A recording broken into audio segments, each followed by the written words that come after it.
Please help to me reach 1,000 subscribers. It began so harmlessly that I never imagined anything was wrong. My wife Emma and her identical twin Ella had always shared an unusual closeness. I found it charming most of the time, even if their similarities occasionally made things confusing.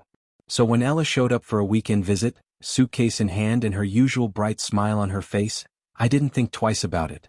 She had stayed with us plenty of times before and I trusted both of them completely.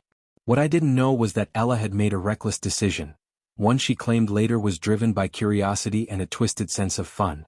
She chose to step into Emma's life for an entire week. And somehow, I didn't realize it until everything had already gone too far.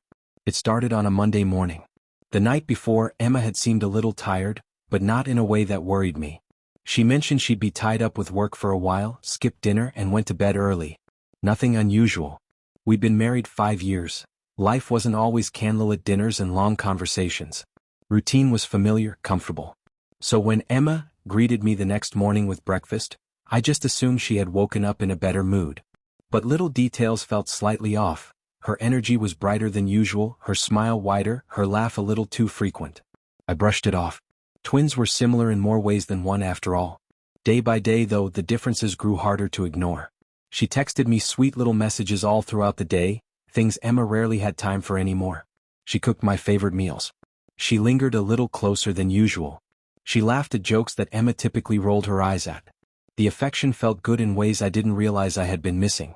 But at night, when she kissed me goodnight, something felt wrong. The taste, the softness, the tiny mannerisms, they weren't Emma's. They were close, but not close enough. A quiet uneasiness began to settle inside me, building until I could no longer pretend everything was normal. It all came crashing down one evening. After another oddly attentive day, we sat on the couch watching TV. She slipped her hand into mine. For a split second, I saw something in her eyes, a spark that didn't belong to my wife. It unnerved me. Later, in the bathroom, the truth practically slapped me in the face. Her lipstick was smudged. Emma never left it messy. Her hair wasn't styled the way Emma always kept it.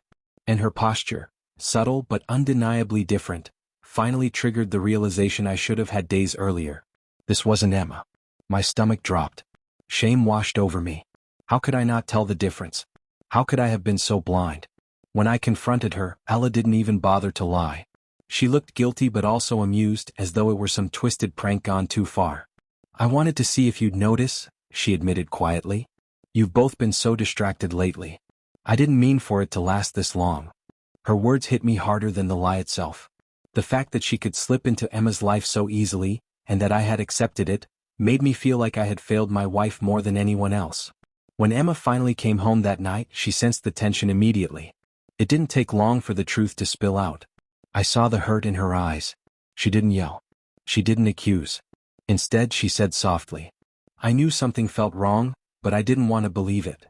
And that broke me more than anger ever could have. Now I'm standing in the aftermath trying to make sense of the damage.